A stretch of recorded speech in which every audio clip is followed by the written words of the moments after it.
खबर है मैं खुश आमदेद आरफ बड़ी साहब हैं मेरे साथ और तैर मलिक साहब और मैं हूं सईद काजी। नाजरीन, मरीम नवाज साहबा का बयान आया कि हुकूमत चंद दिनों की मेहमान है। इस पर बात करेंगे किस बुनियाद पर यह दावा किया जा रहा है और कहाँ तक दुरुस्त है। इसके साथ तहरीक इंसाफ और क्या मुस्लिम लीग नून में बगावत की जो बातें की जा रही हैं ये सिर्फ एक प्रोपेगेंडा टूल है या इसमें कोई हकीकत भी है। इसमें होगी बात IPPs की जो ऑडिट को रुकवाने के लिए कोशिश की जा रही है। होली कॉज बन गए हैं ये आलमी मालियाती इदारे भी कहते हैं इनको पेमेंट करो और मकामी शराफिया भी इनके पीछे खड़ी है और खाल हमारी उतर रही है। इस पर बात करेंगे। इसके साथ साथ PM साहब का कहना है कि जो मुल्क में तालीम दी जा रही है वो मुल्क की ज़रूरियात के मुताबिक नहीं है। हुजूर ये तो फिर आप मुझे बताएं ना ये किन लोगों के हवाले कर रखा है आपने तालीम का सबसे इंपॉर्टेंट सेक्टर, और उधर आप जो कार्ली भुट्टो को कहते हैं उन्होंने बर्बाद किया था, यहाँ आपने प्राइवेट सेक्टर को दे रखे ना जो ज़्यादातर अनपढ़ ने जेडे चलाते हैं। आई एम सॉरी टू से आगे बढ़ते हैं। बड़ी साहब ये बताएं, हुकूमत चंद दिनों की मेहमान है, ये तकरीबन 3.5 साल से मैं सुन रहा हूँ, कितने दिनों की मेहमान है?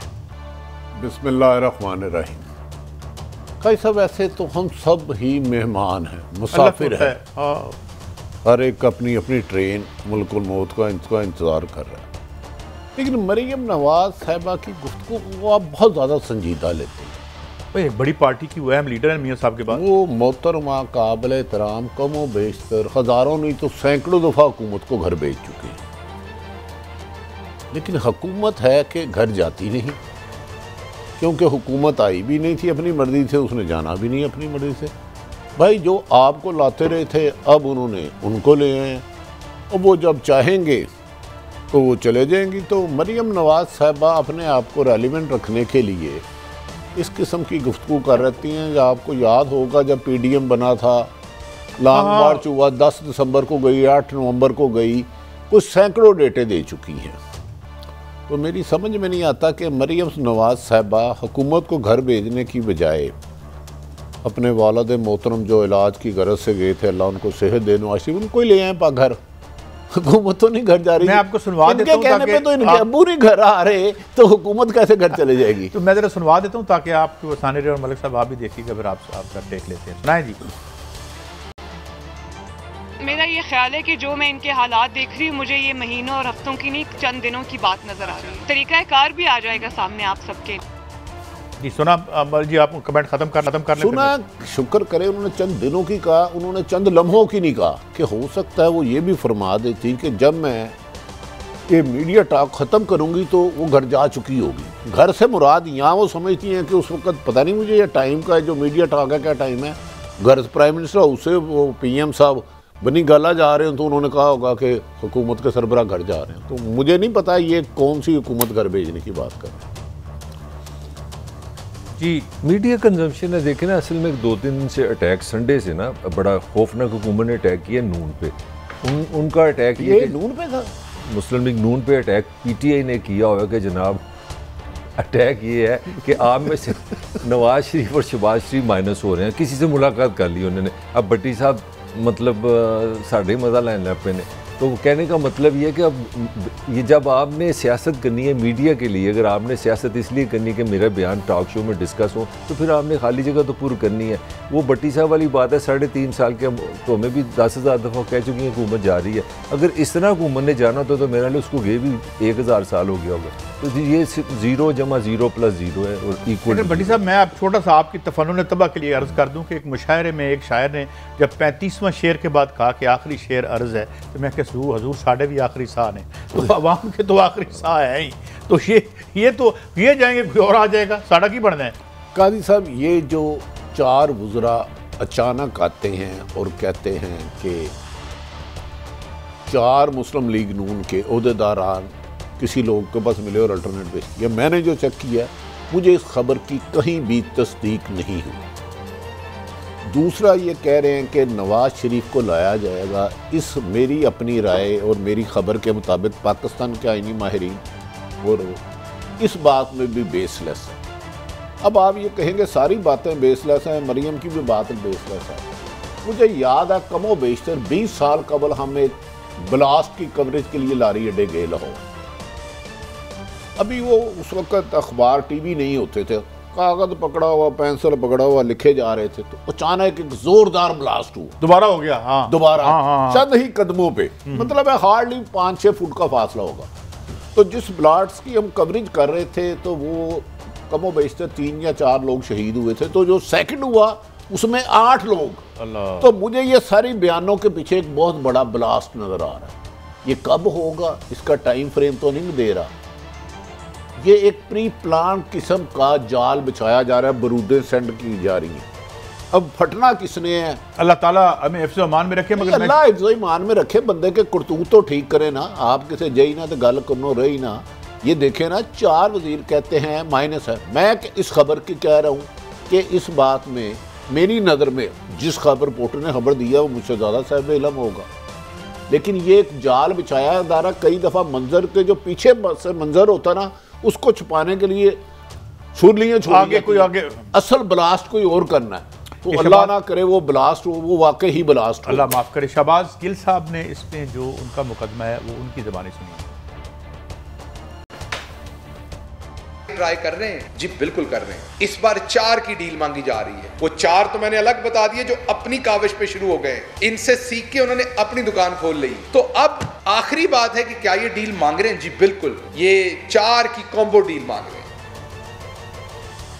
ये अपना मैकडोनल्ड से मांग रहे हैं या नहीं? काजी साहब, इससे ज़्यादा आप क्या एक किसी भी जमहूरियत की और एक सोसाइटी की इससे ज़्यादा क्या बेइज्जती कि एक अपना मुशीर वज़ीर आज़म हो और वो ये जो हुकूमत का नुमाइंदा हो, हुकूमत का तर्जुमान हो, ये कह रहा हो कि ये मुल्क कोई और चला रहा है।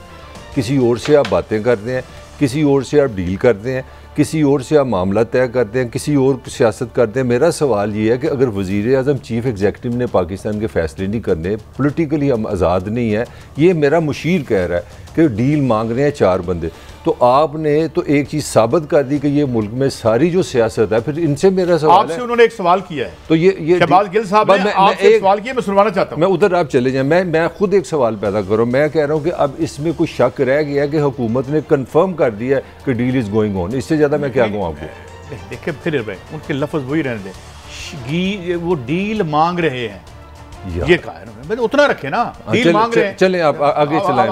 आगे मैं ये क्या कहते हैं गिल साहब ने आपके बारे में कुछ कहा।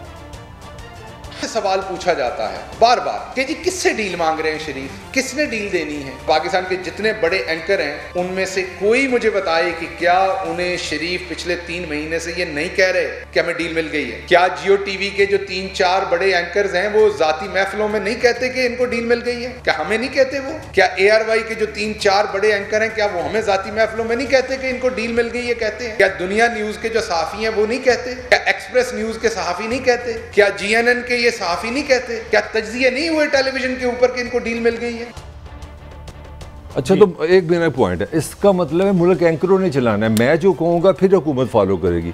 मैं अगर कह दूँ कि इंडिया से सुलह कर लो तो ये फिर ही पॉलिसी बनाएंगे। मैं अगर कहूँगा अमेरिका से जाके मुआहदा कर लो, ये आर्गूमेंट क्या है? What is this argument? Short भी कह रहा है। हाँ। उनकी गुफ्तगू ये एंकर कह रहे हैं कि डील हो रही है। ये कहते हैं जनाब की डीलें हो रही हैं। हाँ। और ये एंकर जो है हमारे साथ निजी महफिलों में, बड़ी साहब जरा आप इस पर कर दें। देखें, गुजारिश ये है कि डील जो साफ़ी खबर देता है वो तो अपनी खबर पे कायम रहता है। एक कई सब समझना होगा हुकूमत और अपोजिशन में फ़र्क क्या होता है और साफ़ी में क्या फ़र्क होता है। साफ़ी का काम खबर देना है, वो इसकी सैलरी लेता है, इसके पैसे लेता है। वो सही है या गलत है ये उसे इत्तेफाक कर तदीद करें। एक तरफ उन्होंने कहा कि एक डील ये मांगी जा रही है 4 बंदों के लिए, मोहतरम शरीफ है माइनस शरीफ, गालिबन शेख रशीद साहब ने कहा था, मुझे अगर एग्जैक्ट नाम मुझे क्योंकि वो काफ़ी जमातों में रहे, मुझे उनका नाम अक्सर अब भूल जाता है। सुन लेना पहले, नवाज शरीफ साहब, शहबाज शरीफ साहब, मरियम नवाज, हमजा शहबाज। और दूसरे ही लम्हे वो ये फरमा रहे हैं कि 4 और लोग अहम नून लीग के कहते हैं कि जी हमें अल्टरनेट के तौर पे जमाया जाए। तो भाई खुद तो तुम्हारे वजीर जाकर काटेंगे दे रहे हैं, तो यार तुम अपनी मंजी थले तो डांग फेर लो। तो साफियों से पूछ रहे हो, साफी ने खबर दी है, आप हाक में वक़्त हो, जवाब दे आप हो। काजी साहब, हाक में वक़्त की जब तक हमें जिम्मेदारी का एहसास नहीं ना होगा, जब हुकूमत का कोई वजीर या एडवाइजर, जो प्राइम मिनिस्टर के गालबन स्पोक्समैन है, गालबन मुझे नहीं गालबन नहीं है, मुआविन हुसूसी, मैं इनको एक खबर इनकी पार्टी का दे देता हूँ। एक इनके एडवाइजर है इन्हीं की जमात के, उनके बच्चों की, बीवी की, अब तीनों के मेरे पास दरअसल पासपोर्ट नंबर भी हैं, लेकिन ये रहने दें। और मिसिस की जर्मन नेशनैलिटी है, लंदन उन्होंने बहुत बड़ी इन्वेस्टमेंट कर ली है, वो किसी भी वक्त खुद उड़ने की तैयारी कर रहे हैं। इन्हें कहीं इधर उधर देखने की बजाय नूर आलम को आप खुद दे चुके हैं शोकाज नोटिस, MNA जो है, और जिस परवेज़ खटक साहब ने नोटिस दिया है, उन्होंने ही PM साहब को जिद होकर PM साहब ने उनको फरमाया था कि फिर किसी और को हुकूमत दे दो। तो मेरा ख्याल है हुकूमत को कुछ जिम्मेदारियां अपनी भी महसूस, हम तो खबर दे रहे हैं, हम तो कह रहे हैं डील की कोशिश की जा रही है। नो, ये 4 बंदों का मुझे नहीं पता, शहबाज शरीफ की मैं खबर पे कायम हूँ कि वो डील की कोशिश कर रहे हैं, मुलाकातें भी मिल नहीं रही, नहीं, और उसके नहीं, काफ़ी हद तक उन्हें उसके नताइज बेहतर मिले भी हैं, केसेस वगैरह। मतलब यार कादी साहब, फिर मैंने परसों चौथ कहा था, आप मुझे बता दें, आपकी जुर्रत है कि नैब के दफ्तर में जाके गाड़ियों में पत्थर रख के, लाठी रख के पथराव करें? ईमानदारी से बताएं, कौन माइकल लाल जुर्रत कर सकता है इस उम्र में? नैब एक सरकारी इदारा ना, गो के इंडिपेंडेंट है या नहीं है वो एक अलग सवाल है। अरबों रुपया उस पर लगता है, बड़ी ज़बरदस्त बिल्डिंग है, उसके आगे बैरियर है, बैरियर के आगे फिर बैरियर है, फिर कोई ये है। अगर मरियम वहाँ जाके पथराव करती हैं, उनके साथ MP MNA करते हैं, और नैब उसको नहीं बुलाती, इसको डील कहूँ या कहूँ कि नैब डर गया, भाईजान डर गए, नैब भाईजान डर गए, नैब भाईजान नठ गए, की कहां दसो मलक साहब छड़ दो यार, पहले मैंने मुतमिन नहीं यार, मैंने सुनवाना भी है, लेकिन पहले ये डील यार पहले नहीं, ये डील है या नैब भाईजान डर गए? मुझे बताएं ना, इन्होंने जो बात की भट्टी साहब कि शहबाज शरीफ साहब डील मांग रहे हैं, तो अब ये तो हो गया ना कि भाई डील मांग रहे हैं और मांगते हैं सारे। डील के जवाब में क्या हो रहा है? डील के जवाब में 3 अटैक हुए हैं। पहला तो अटैक इस हुकूमत ने फैसला किया कि किसी तरह 1 मिनट के लिए चाहे कोशिश करो, उसके लिए जो हमारे पास इदारे हैं नैब को निकाल दे कि शहबाज को किसी तरह नाअहल कर दिया जाए। और थॉट ये है कि जो मनी लॉन्ड्रिंग का केस है उसमें वो बचता नहीं। ये एक स्कूल ऑफ थॉट है उनका कि एक दफा इसको नाअहल कर दो। नवाशी पहले गेम से बाहर है, मरियम बाहर इंप्रेस हो गए हैं, इसीलिए सारा कुछ चल रहा है। अच्छा कादी साहब, अटैक क्या हुआ है? शहबाज में क्या गलत? शहबाज गिल भी मेरे बड़े अच्छे दोस्त हैं। अच्छा शहबाज गिल साहब भी हमारे दोस्त तो नहीं, अच्छी सलाम दुआ सुन लें, मेरी हमारी साथियों से बड़े मुतमईन है। तो भाई फिर हुकूमत छोड़ दो, हुकूमत आपकी ये डील कोई और किसी से मांग रहा है। इतनी बेबस लाचार हुकूमत कभी देखी है आपने? कार ताड़ा होवे तो किराए दे मैं किसी और को, मेरा भी यही आर्गुमेंट है। मुझे मतलब सब आपकी बात का मैंने जवाब देना है। मुझे ये बताएं, इन्होंने तो अपना सियासी मुखालफत हटवाने के लिए फांसी चढ़वा दिया था, जियाउल हक के साथ खड़े थे, वो भी डील थी। मैंने एक गल दसो, फिर एक बड़ा बड़ा कोई काम हो गया नहीं? कोई बात नहीं। जरा सुनो बाबरा साहब की बेबसी ये तो कोशिश करें ना कि ये अपने केस जो इसने 2 नंबर माल कमाया है उस पे अंदर हो जाए। मैं आपको किसी फाल वाता है मैं फिर एक समरी मैं आपको फिर एक समरी दे दूं। कहीं ना कहीं ये शक पड़ गया कि हम पे प्रेशर आ रहा है, हमें परफॉर्मेंस का प्रेशर है। कोई 2-3 महीने मुझे सुन लेना, मेरी बात सुन ले। प्रेशर ये कि कुछ होने वाला है। आपने 3 अटैक कर दिए, एक तो डील का अटैक कर दिया, शहबाज को आप नाअहली का डील कर दिया, तीसरी आपने चली सिद्धार्थ निजाम आ रहा है। ये एक प्लान, अगले बंदे को फांसी लगवाने से बात नहीं आते तो फिर परेशानी की है। This is the world that you created and look at this plan campaign. मैं तो क्या तुसी आखिरी हद तक गए हो, जुडिशियल मर्डर करवाता जे तो हुण कहंदे हो यार सानू अंदर कराने लगा है कि असि 5 बिलियन क्यों खाता है? खुदा दा वास्ता जे मेरा सवाल पहले सुन ले आपसे। ये बड़ी साहब एक मिनट दीजिएगा। ये जो साथ बैठे थे खामोशी से, मेरा दोस्त बड़ा प्यारा जावेद लतीफ मुस्कुरा रहा था, ये बगैर डील के बैठे हुए हैं यहाँ पे? नहीं बिल्कुल। 7 मिलियन रुपए दी आपने खबर दी थी, सही कह रहे हैं। तो फिर काई साहब आप मेरी बहस ही नहीं समझे। मैं समझता हूँ कि पाकिस्तान के लिए जो लम्हा फिक्री है सिटीजन के लिए वो ये है नहीं, वो ये है कि ये मुल्क चला घूम रहा है। मेरा तो ये आज हम पे आ गई है तो लम्हा फिक्रिया है, अगला बंदा फाल हुआ दिया तो लम्हा फिक्रिया नहीं। काजी साहब PTI ने 2 दिन से सिर्फ एक शो डाला हुआ कि मुल्क हम नहीं चला यार, बात ठीक है। ये आर्गुमेंट मेरे से करे। They are saying only one thing कि कोई और चला रहा है। चले वो यही चला रहा है, लेकिन मैं ये कह रहा हूँ कि आप तो सियासी मुखालफिन को हटाने के लिए उनका जुडिशियल मर्डर करवा देते हैं। अगले तो कह रहे हैं इन्होंने अंदर करो, इन्होंने पैसे खाए हैं। ये आपका उस पे आपको इतराज है? पॉलिटिकल सिस्टम है। भट्टी साहब फैसल वाडा साहब मुझे बड़े अजीज है भाई हैं। इनके वालिद साहब को आज हार्ट की प्रॉब्लम हुई है, अल्लाह इनको सेहत दे। मैं आपको एक खबर देने लगा, फैसल वाडा साहब को भी नहीं पता 4 लोग किससे मिले। कैसी खबर? मुझे पता ही नहीं, वो तो कह रहे हैं। यार मैं कह रहा हूँ अच्छा, क्योंकि सदारती निज़ाम, नवाज शरीफ वापसी, 4 अफराद की खबरें, अदम कमाल। ये एक बहुत बड़े धमाका करने के लिए शुलियाँ छोड़ी जा रही हैं कि लोग महंगाई की तरफ ना आए, बेरोजगारी की तरफ ना आए, बैड गवर्नर्स की तरफ ना आए। और बस ਤੁਹਾਨੂੰ ਕਮਾਓ उधर ना ਤੁਹਾਨੂੰ आया। सैर करा ले जाइए पीछे ਤੁਹਾਡੇ ਘਰ डाका पाई आपके दफ्तर में जब अब मैं इससे बैठता हूँ ज़्यादा ना, मैं और क्या एक बताऊं? कमेंट करना चाह रहा हूँ। ये आपके दफ्तर में काजी साहब मानते नहीं। मैं समझता हूँ हमारे इस GNN का हर दूसरा जो एम्प्लॉई आता है आपसे क्या डिस्कस करता है, पट्टी साहब मेरा बिजली का बिल आ गया। ये है रियल पाकिस्तान, और हमें डील में लगा दिए। मेरा आपसे कोई इख्तलाफ नहीं सिवाय एक के, इस आर्ग्यूमेंट को एक्सटेंड करके जब आप जो एक और क्रिमिनल एंटरप्राइज का जवाब पैदा करते हैं वो गलत होता है। नहीं हम ये आप गलत है। कह रहे काजी और वो साहब उस गलत का तसलसल था। हम आपके दो साथ नंबर बंदों को दोबारा लाने के लिए महंगाई का आर्ग्यूमेंट इस्तेमाल करके गरीब आदमी की तजलील न काजी करे, साहब, I'm with you। तजलील न करे गरीब आदमी काजी, की। I'm with you। बस I'm with इतनी you। सी बात है। भाई I'm साहब with you। मेरी सिर्फ सबमिशन है जोशे खताबत की बजाय अब मैंने और आप नहीं कह रहे, हम तो जो खबर देते हैं अल्लाह के हुक्म से कायम रहते हैं। अब तो वुज़रा कह रहे हैं इनका काम था ये इधर उधर फुफे कटनियां की तरह जाके प्राइम मिनिस्टर को कहते हैं आपके खिलाफ साजिश हो रही है जी, ये पता करें कि 4 बंदे मिले हैं, कौन से मिले हैं, गो कि मेरी इतला के मुताबिक नहीं मिले। अगर वो 1 to 1 मिले हैं, एक किसी अजीज के पास मिला है, और वो अक्सर मिलते हैं, एक कभी कभार नहीं अक्सर मिलते हैं। एक दूसरे की बात चारों इकट्ठे नहीं गए। दूसरी बात वजीर आज़म के पास एक IB है, वो उसका काम ही इधर उधर चाहती है मारना। अच्छा, इन्होंने उनसे कहें भाई पता करें ये कौन मिल रहा है और किस मकासद के लिए मिल रहा है, कहीं कोई गैर आईनी गैर कानूनी रिलीफ तो नहीं ले रहे। जब आपका मुल्क का वजीर आज़म कहे कि सुना है कि नवाज शरीफ को सजा याफ्ता मुजरम की सज़ा ख़त्म कराने के लिए कोई कोशिशें कर रहा है, तो वो किसी की तरफ इशारा कर रहे हैं ना। मैं और आप तो एक सजा याफ्ता मुजरम को नहीं बचा सकते। भट्टी साहब आपके सवालों में ही आपके जवाब होते हैं, इतनी आप आला तशरीह करते हैं।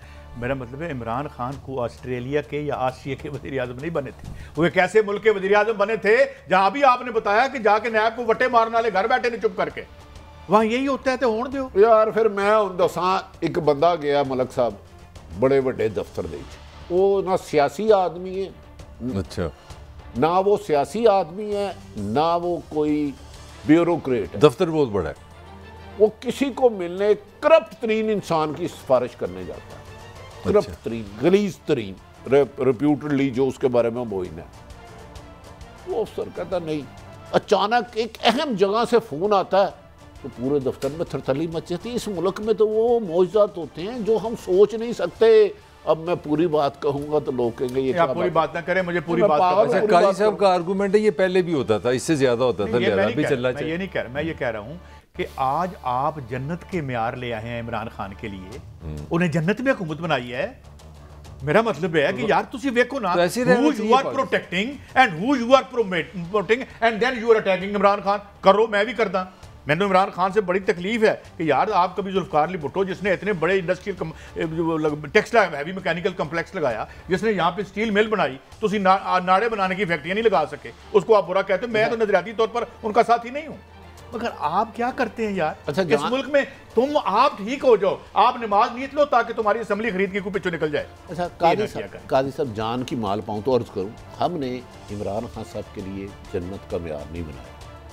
एक शख्स थे जो 2014 में खड़े होकर कहते थे मैं मदीने की रियासत बनाऊंगा, 2 नहीं 1 पाकिस्तान, मैं करप्शन ख़त्म करूंगा, सियासत इस्लाहात ख़त्म करूंगा। ये जो तरक्याती फ़ंड है करप्ट लोग करते हैं। एक बंदे थे जो कहते थे रोज़ाना 10-12 अरब की करप्शन होती है। चंद दिन पहले उन्होंने मदीने की रियासत वाले के पीछे छुपने की कोशिश की। मैं उनसे हाथ जोड़ के कहता हूँ अल्लाह का वास्ता है, यहाँ मदीने की रियासत वाले की सीरत पे थोड़ा सा चलना शुरू कर दें, उसको छोड़ दें, हम पे कहर पड़ जाएगा, एज ए कौम पर कहर पड़ जाएगा। क्योंकि बात सुने, मदीने की रियासत में महफिल में उस नबी पाक मोहम्मद सल्लल्लाहु अलैहि वसल्लम रहमतुल्लाह अलैहि की महफिल में ऐसे लोग बैठे होते थे। कादी साहब नहीं, बींग के पाकिस्तान, बींग के गुनाहगार मुसलमान, मैं कहता हूँ हर काम करो, हम पे बिजली गिरा दो, हम पे पेट्रोल बम गिराओ, हम पे झूठ बम गिराओ, हम पर पाबंदियां लगाओ, हमें बिजली ना दो, हमें तेल ना दो, हमें पानी ना दो, हमें तालीम ना दो, हमें सेहत ना दो। मदीने वाले का नाम लेना छोड़ दो, यहाँ कम से कम अपना माजी देख लो, देखिए मेरा और अपना हाल देख लो। मैं सिर्फ इतना कर रहा हूँ, मैं अभी आपको और भी बात करना चाहता हूँ। बात उसकी एक और बहुत बड़ी गलती है, उसने यहाँ शूटर पैदा नहीं किए, यहाँ पे उसने जो है वो पुलिस मुकाबले नहीं करवाए। अच्छा, he was dealing with। मेरा मतलब ये है, ये उसकी मेन गलती है कि जब क्रिमिनल एंटरप्राइज से लड़ना था तो उसी टर्फ पे आना। मुझे इजाजत है जी, इजाजत है। मैं कहता हूँ उनके लोगों ने बेपनाह शूटर पैदा किए हैं, और ये टीवी पे कह रहा हूँ ना, वो लुक छुप के तो नहीं कह रहा। अच्छा, मैं कह रहा हूँ उनके बुजुरा, मैं आपसे उनकी अहम शख्सियात, एक दोनों से जिनके टॉर्चर सेल अपने हैं। सुन लो। यार क्या कब तक गुमराह करोगे भाई, कब तक डरा के मारोगे? साहब आप सुन लें, आप टॉर्चर सेल, सुन लें, टॉर्चर सेल अपने हैं, यानी कि वो रियासत के अंदर रियासत है, जो मर्जी करे यार। मैं ये कह रहा हूँ उनके टॉर्चर सेल अपने हैं। इवन आप सिंध में चले जाएं, एक बच्ची हमारी जो है उसके ख़ानदान को जो है उसमें MPs MNAs ने मार दिया। वो सारी प्रॉब्लम अपनी जगह है। एक और है वहाँ पे जिसने DSP के बेटे को मारा था, वो अस्पताल में मौजें कर रहा है। It is everything there. अब मैं आरडीओ पे आता हूँ। मैं ये कह रहा हूँ कि Imran Khan was not equal to them, बिल्कुल बराबर नहीं। He failed. नहीं, मैं एक मिनट दे दें मुझे। आप वीडियो की तरफ जा रहे हैं ना, देखें ना, आप जब रियासत के नुमाइंदे हैं, हुकूमत के नुमाइंदे हैं, आपने वही बात मरी वाली की है कि अब हम एक वीडियो लीक होने वाली है जिसमें सारे नाम आ जाएंगे। इसका मतलब है कि आप नवाशी का मुकाबला। मरियम ठीक कर रही थी? नहीं गलत कर रही, तो ये भी गलत कर रहे हैं, वही कर, ये भी गलत कर रहे हैं। बराबर कर दो, गलत जब गलत बराबर है, सिफर कर दो। आप दोनों से एक साफ सा सवाल है, भट्टी साहब, ये वीडियो भी साफियों ने बनाई होगी, ये वो यही देंगे, साफी देंगे उनको, ये कहां से आएगी? अच्छा यार, मैंने यार 60 कह रहा हूं, ये वीडियो का खेल मेरी तमाम लोगों से सुन रहे हैं ना, मिन्नत है बंद कर दे, वरना जो वीडियो दे रहे हैं ना और जो जिक्र कर रहा है इन्ना दिया भी है जी। अल्लाह यार, मैं तो कहना सारे नहीं यार, मगर मैं सिर्फ नहीं कुछ नहीं दिखाई जा सकती। देखो टीवी काजी साहब देखे, मैं देखे, आप खबर है, वीडियो जरा सेंसर करा मेरी मेरी रिक्वेस्ट है आपसे। बाकी आपका उसकी को वजह नहीं दिखा रहे हम क्यों वीडियो दिखा रहे हैं? मैंने कहा कि ये कैप्टन सफदर ने भी कहा था ना, सिनेमा स्कोप। बात सिर्फ इतनी सी है, पता नहीं क्यों नहीं समझा पा रहा। दो क्रिमिनल डेंस हैं, एक में बैठ के दूसरे को अटैक ना करें, हम दोनों से बाहर हैं। मैं सिर्फ इतनी बात कर रहा हूं, इससे ज्यादा कुछ नहीं कह रहा कि मैं इस जराइम पेशा को डिफेंड कर रहा हूं, इसके खिलाफ है दोनों जराइम पेशा। फिर मैं ऐसा है और आगे चलो सुनो की कह रहे हैं, ऑडियो जड़ी आ रही है, सुनाए जी। जो चारों दोस्त हैं उनमें एक पांचवा भी शामिल होने की कोशिश कर रहा है, ये भी आपको बता दें। परसों से एक दिन पहले एक पांचवें ने भी कोशिश की है, और मैं आपको और खुशखबरी देता हूं, इनकी ये जो 4 का ट्राइका है, इनकी भी ऑडियो आ रही है, इनमें से कुछ लोगों की आपस में बात करने की कि ये फड़े गए ने और पार्टी के उत्ते टेक ओवर कर ली है। अब देखे ना, मैं समझता हूँ जो अजीम रवायत का आगाज मलिक साहब आपने किया था, वो रूलिंग पार्टी ने ले लिया था।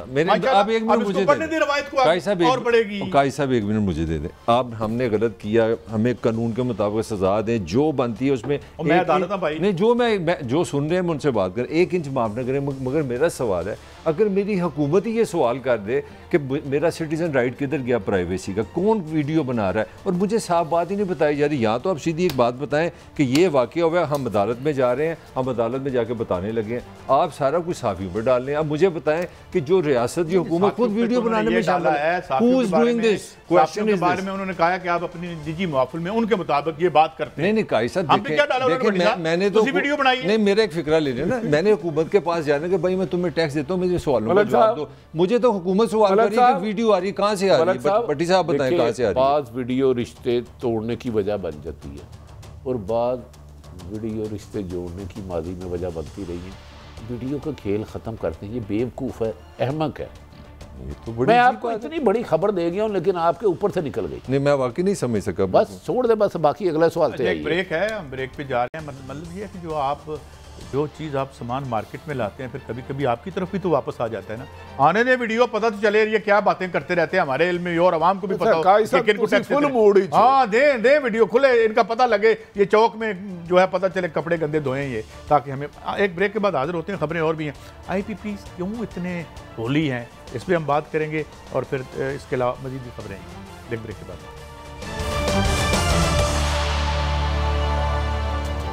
Welcome back. अब उधर से भी वही बात आ गई, काजी साहब, और कितनी मनी है दोनों इल्ज़ाम की सियासत कर रहे हैं, हुकूमत या अपोजिशन, इसके पीछे धमाका। मैं फिर अपनी खबर पे कायम हूं। एक अर्ज कर दूं, मेरा अपना आप यकीनन मुझसे बेहतर है, जरदारी ख़ानदान के बाद पीपल्स पार्टी नहीं चल सकती, माइनस करके जो मर्जी कर लें। कईयों ने जोर लगाया, ज़ियाउल हक से लेके मुशर्रफ तक, एक पूरी हिस्ट्री है।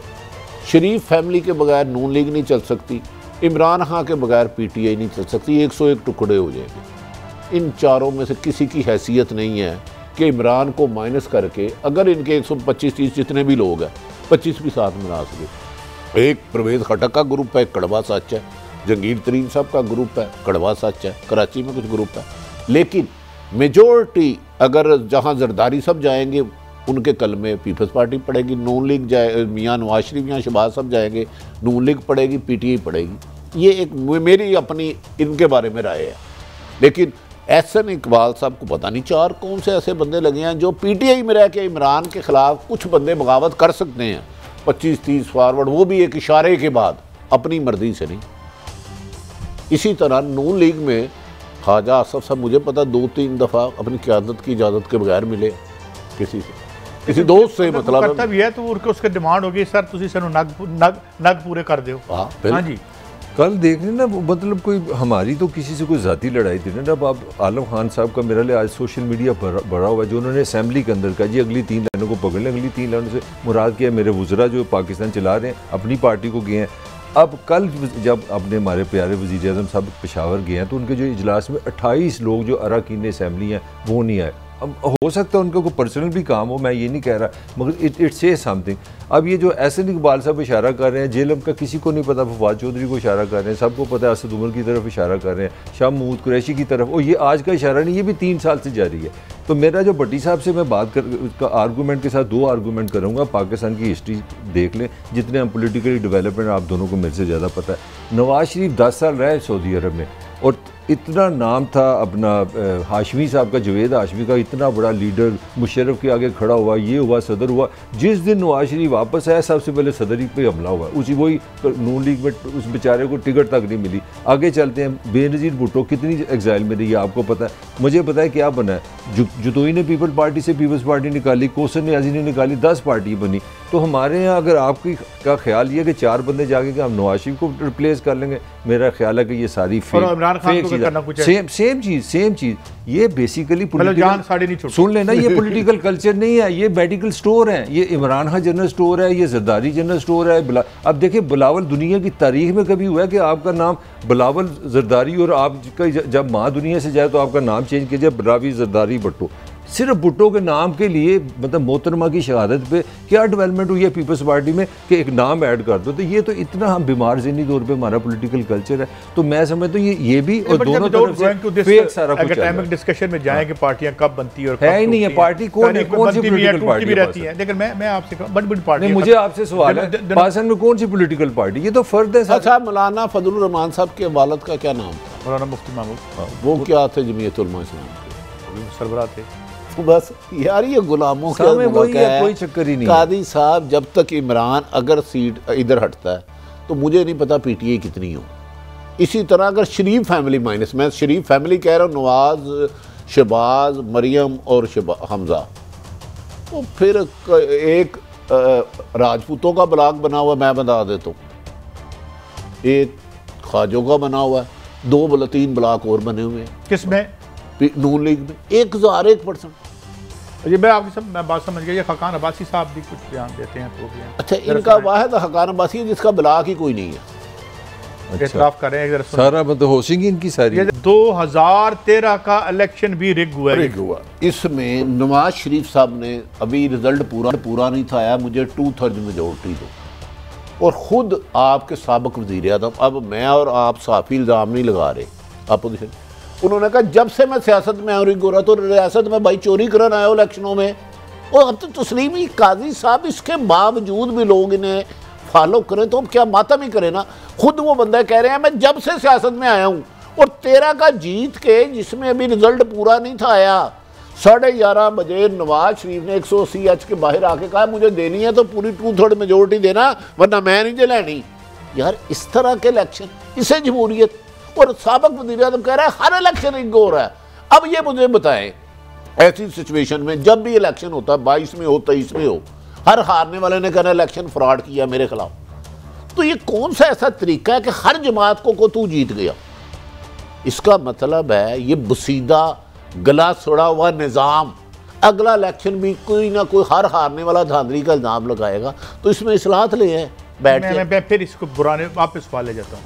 इस एतराफ़ के बाद जो उन्होंने टीवी पे किया है इस बात में कौन सी हैरत है कि 4 बंदे ने मिलने की कोशिश की है? कोई हैरत नहीं है, मगर मैं समझता हूँ पाकिस्तान की तारीख में ऊपर गिरा है, ऊपर हमारे ऊपर शाहिद खान अब्बासी को सलूट करता हूँ। कोई सियासतदान ने सच बोला है और कितनी साफ बात की है कि मैं 85 से, फिक्रे पे गौर करें, मैं 85 से इलेक्शन जा रहा हूँ, उसके बाद मुस्लिम लीग नून 3 दफ़ा इक़्तिदार में आई है और फिक्रा है कि 85 से आज तक इस मुल्क में कोई फेयर इलेक्शन नहीं हुआ। यार ये उसको सलाम करे, सच बोला है। एक ग्रामर का मसला कर दो, ग्रामर कर दो। सच और इतराफ जुर्म में फर्क होता है। चलो जुर्म कर लो, जुर्म मानना है, आगे चले, आगे जुर्म है, इस पर इन्हें रेस्ट कर लेना चाहिए। भाई आप कह रहे हैं मान रहे हैं, चले आगे एक फिक्र और ले लें, एक फिक्र कमीशन उठाओ ना, ये तो कौन करता है? 3 दफा की मुस्लिम बैठा था, उसकी रिपोर्ट ऊपर फेंक के वापस रख ली थी। काजी 1 मिनट, 3 दफा आपकी उसने हकीकत बता दी कि नून की हकीकत क्या है, बहस खत्म हो गई, इतराफ जुर्म मान लिया। अब पीपल्स पार्टी पे चलते हैं। 88 का जो आपका सुप्रीम कोर्ट का केस है, आज उसका भी डिसीजन पड़ा है, किसी ने उस पर अमल दरामद नहीं किया। सुप्रीम कोर्ट का ये हुक्म हो चुका है कि इसमें फंडिंग हुई थी आपकी बेनज़ीर की, जो 90 का इलेक्शन था, 88 में IGA बनी, बच्चे को पता किसने बनाई, क्यों बनाई। तो इसमें मेरे ख्याल में इसमें बहस क्या है? यही तो सारा आर्गूमेंट है। अब जो डील की बात हो रही है वो इसीलिए हो रही है कि इस वक्त हुकूमत जिस प्रेशर में है वो फिर यही कन्फ्यूजन फैला रही है कि भाई ताकत का सरचश्मा हम नहीं है, यही बहस हो रही है। साहब ताकत के सरचश्मे को थोड़ा सा साफ कर लेते ना, अवाम के कोई मसाइल हल कर लेते। आपके पास इतने बजट थे, अपने पैसे थे, ठेके बेचने से बाद आ जाते, माल ना बनाते, बाहर पैसे ना लेके जाते, तो आज आप यहाँ खड़े होते और फिर आप एस्टैब्लिशमेंट का गिला ना करते। आप जिम्मेदारी सर ये मसाइल कल जब भी इलेक्शन होती है, शाहिद खान अब्बासी साहब उस जिस जलसे में खिताब करेंगे, जिस हल्के से लड़ेंगे, उन्हें कहेंगे 3 दफा मैं धांधली से जीता हूँ, रेक हुआ इलेक्शन, और 4थी दफा मुझे धांधली से जिताओ। और मैं धांधली वाले इलेक्शन में डाल दिया था। नहीं, मलक साहब उनके सच से बहुत इंप्रेस हुए हैं। मैं तो अब हुआ हूं। नहीं, मैं तो यार आपको सेकंड कर रहा हूं। मैं कह रहा हूं अब जब ये मरी या जिस हल्के से भी लड़ते हैं, उधर कहेंगे ओ मैं 3 दफा बेईमानी नाल जीत के आया, मैंने 4थी दफा भी जिता दे। अब आते हैं बड़ी साहब, अब इस सारा सिनेरियो आ गया, इतनी बुरी दुश्मनियां पड़ चुकी हैं सब पार्टियों की आपस में, एक दूसरे के लते लेते हैं, क्या कहते हैं उर्दू में, बर्बाद कर देते हैं। मगर खुदा का शुक्र है कि एक चीज़ पर इनका इत्तेहाद है, और वो क्या है? वो है IPPs। आज IPPs पे गवर्नमेंट ने कहा है कि जनाब ऑडिटर जनरल ऑफ पाकिस्तान के हम इख्तियारात इसको ऑडिट करने के वापस ले लेंगे। उधर वर्ल्ड बैंक और IMF कहता है उस वक्त तक पैसे नहीं मिलेंगे जब तक इनकी 2 नंबर पेमेंट तुम नहीं करते। और मैं दोबारा इजाजत दीजिएगा, ख्वाजा आसिफ वजीर बराए पानी और बिजली साहब का कहते हैं बिजली नहीं बन रही, डकैती हो रही है। इस पे सबका इत्तेफाक है। इस डकैती पे तीनों पार्टियों में कोई लड़ाई नहीं है मलिक साहब। बिल्कुल, अब बात करें जरा। मैं थोड़ी सी बात बताऊं, देखिए पाकिस्तान का जो ट्रेडिशनली ये वो रिपोर्ट है जो इमरान खान साहब ने बनवाई थी। सदर पाकिस्तान हमारी रियासत का हेड है, ये लफ्ज है, मैं इसका तर्जुमा नहीं कर सकता। मैं यार मलक साहब ये ना करें, वो कह रहे हैं अल्लाह माफ करे ये गैंग रेप, मैं वही कह रहा हूँ, गैंग रेप के मुल्ज़मान को ये डिफेंड करते हैं, तो इन्हें क्या कहेंगे आप? काजी साहब गैंग रेप करने वाला वो आलम है के इलेक्ट्रिस के फंड कहां से आए थे? वो जो सी भी सियासी जमात है, मैं किसी एक को नहीं करता। गैंग रेप जिसने किया, पुलिस में आपको पता है 2 काम होते हैं, बेशक जो अफसर कभी भी जाली मुकाबला ना करे, एक जहां डकैती के दौरान रेप किया जाए, वो लोग इज्जत के मारे बच्चियों के नाम नहीं देते रेप हुआ। एक जो छोटे किसी बच्चे के साथ बदफेली करके उसे मार दिया जाए, उसे जाली मुकाबले में मार देते हैं। आपके सदर गैंग रेप का इतराफ़ कर रहे हैं। इनको बचाने वाले, गैंग रेप को बचाने वाले जो भी कर रहे हैं, इनको आप क्या नाम देंगे? जरा काई साहब आप साहब अबेटर अंग्रेजी में उसे कहते हैं, अबेटर जुर्म में साथ देने वाला, मुजरम ही हो गया वो भी, जो मुजरम ही होता है। अगर वो बेटर टेक्निकली मैं चीज को थोड़ी एक्सप्लेन बेटर भट्टी साहब वही होता है कि भाई तुमने इस जुर्म की तकमील में हिस्सा डाला है, तो उसके लिए कोई सजा नहीं करना है।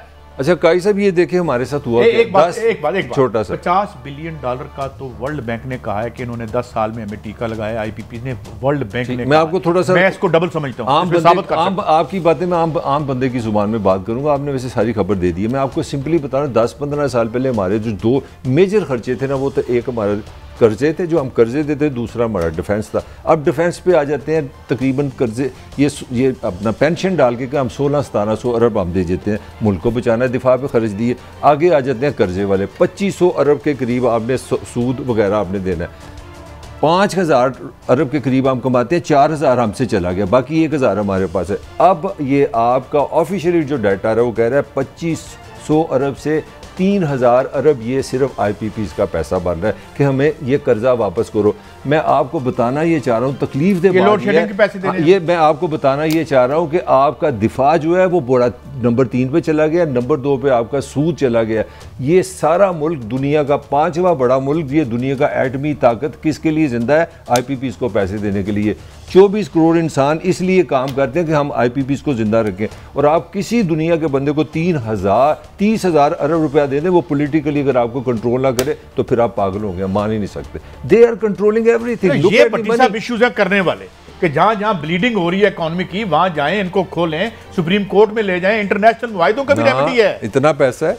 कादी साहब, इस तरह कई जमहूरी हुकूमतें आई, कभी डिक्टेटर आए। 94 का IPP का आलमन मुआहिदा है, आज तक किसी ने इसके खिलाफ कार्रवाई नहीं की। मुझे तो दुख ये है, चलो डाकू डाका मार गया, लूटने वाला लूट गया, गैंग रेप करने वाला कर गया, चौकीदार कहाँ सोएंगे?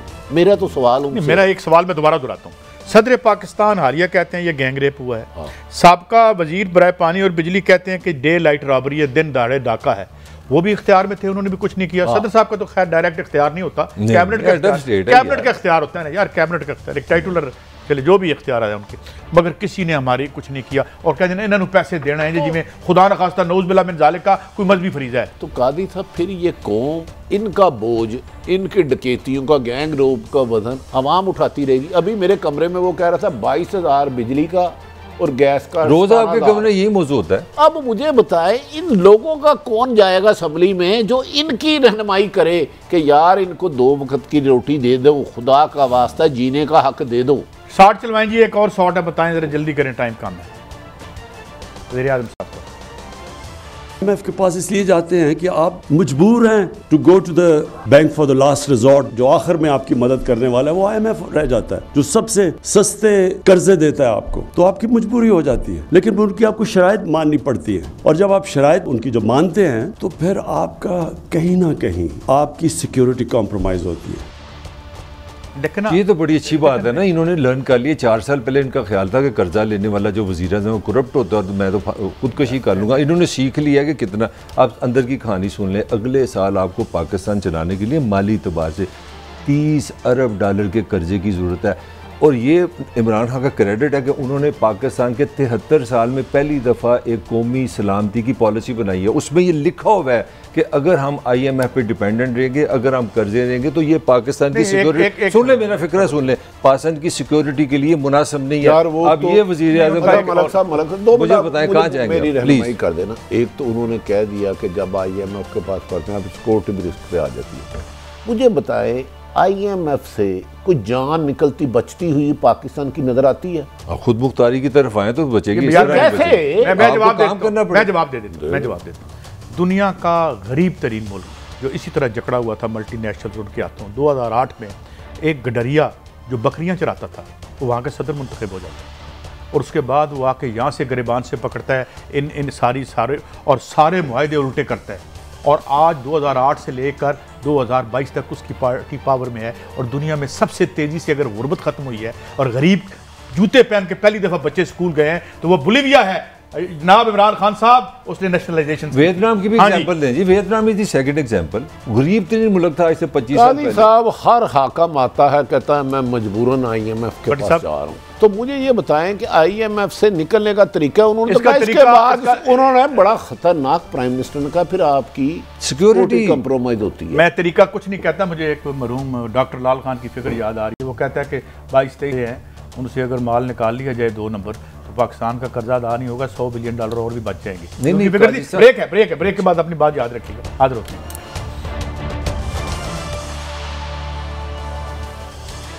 Welcome back. अच्छा, इमरान खान साहब ने कुछ तालीम के बारे में भी अपनी खदशात तहफ़्फ़ुज़ात के इज़हार किया, वो सुना दे रहा कि यूनिवर्सिटीज़ में जो हम प्रोड्यूस करते हैं या एजुकेशनल इंस्टीट्यूशंस है, उसका कनेक्शन नहीं है मुल्क की रिक्वायरमेंट का, लिहाजा वो बेरोजगार फिरते हैं। कई मेरे घर के बाहर कईयों ने प्रोटेस्ट किया, एक दफ़ा PhDs थे वो बेचारे बेरोजगार फिर रहे क्योंकि कनेक्शन नहीं था पाकिस्तान की रिक्वायरमेंट। हमारे मुल्क को एक तरफ शॉर्टेज है स्किल्ड मैन पावर की, दूसरी तरफ बेरोजगारी है। जी मलिक साहब, तालीम आपका बड़ा नहीं, मुझे तो अभी तक ये नहीं पता चला कि हमारे हुक्मरान कमेंटेटर हैं, एनालिस्ट हैं कि हुक्मरान है। ये तो हमारा काम है, मीडिया का काम है कि हम समझाएं कि हमारी पॉलिसी ठीक नहीं। राय मेहरबानी वज़ीर आज़म साहब, आप एजुकेशन को इस तरह बनाएं कि स्किल लोग पैदा हैं। मेरा ख्याल वज़ीर आज़म को ये भी बताने की ज़रूरत है कि यूनाइटेड नेशन का जो स्टैंडर्ड है वो कहता है कि कोई मुल्क नॉर्मल नहीं रह सकता अगर 4% अपनी GDP का तालीम पे ना खर्च करे। पाकिस्तान से सिर्फ 2 मुल्क हैं, एक नाइजीरिया और एक अफगानिस्तान है, जो पैसे कम लगाते हैं। हम दुनिया में लो ऑफ द लोएस्ट हैं एजुकेशन एक्सपेंस करने वाले। पहली बात। दूसरी बात, आगे चलते हैं, मलेशिया देख लें, इंडिया देख लें, जिस मुल्कों ने भी राइज़ किया उन्होंने एजुकेशन बजट अपना दिया। और मैं लास्ट बात आपको बता दूँ, पाकिस्तान में आप किसी दानिशवर को, किसी अपना एकेडमिशियन को, किसी तलीमी माहिर को बुला लें, उससे सिर्फ एक बात पूछें कि पाकिस्तान की रियासत रिसर्च पे, तालीम पे, अकल पे कितने पैसे लगाती है। बस इससे आपको सारी बात समझ आ जाएगी। वज़ीर आज़म का बड़ा मासूमाना सवाल सुनाया। ये गालिबन पाकिस्तान के वज़ीर आज़म है, माशाल्लाह। पता करें कि इस मुल्क में प्राइवेट यूनिवर्सिटियाँ कितनी और कितने लाखों में लेके तालीम बेचती हैं। कमो बेशतर 5000 से जायद मैथ कम्युनिकेशन के स्टूडेंट निकलते हैं और 50 नौकरियाँ आगे नहीं होती। यार आप तो इन क्यों दे रहे हो प्राइवेट यूनिवर्सिटियों को? और कोई स्किल लेवल बनाओ। और जिस शख्स की यूनिवर्सिटी है प्राइवेट, काजी साहब वो अरबपति से कम नहीं हो सकता।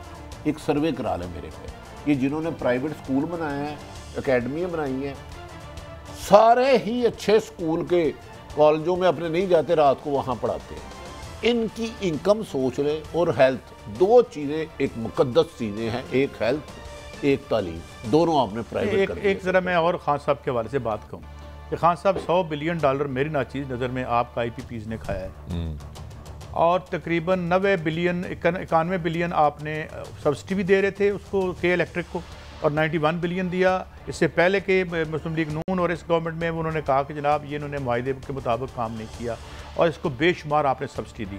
ये वो पैसे थे जो हमारी तालीम पे खर्च होने थे, जो लोगों के निजी रकम में गए। तो बाज शरीफ साहब, आपने बोर्ड ऑफ डायरेक्टर बनाया, और ये गवर्नमेंट कॉलेज था जहाँ कभी पतरस बुखारी थे, फैज़ अहमद फैज़ थे, सूफ़ी तबज़म थे, FC कॉलेज था जब हम पढ़ते थे, वहाँ पे इशफाक सरवर साहब थे, अपने जिलानी कामरान साहब थे।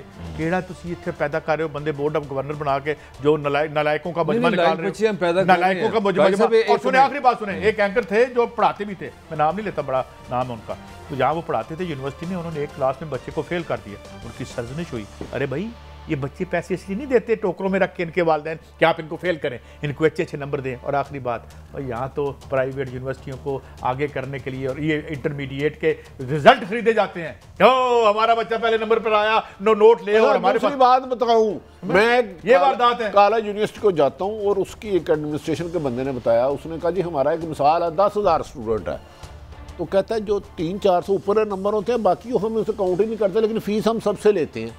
5-10 लायक बच्चों की दे देंगे, बाकी 90% बच्चों को उड़ा देंगे, उनसे अरबों रुपए खा लेंगे। माँ बाप खुदा की कसम घर बेच के, जेवर बेच के, जहेज बेच के बच्चों की दे रहे हैं सर, लेकिन ये प्राइवेट एजुकेशन मनशियात से ज़्यादा पैसा दे रही है। कभी आप इन सब के अखराजात निकालें महीने के, तमाम प्राइवेट के, और काजी साहब इनके अखराजात और प्रॉफिट निकालें। मैंने मान लिया, आप मेरे से ज़्यादा बाशऊर हैं। मेरा तो आइन कहता है, जो 73 में लिखा गया, कि तालीम देना किसकी जिम्मेदारी है?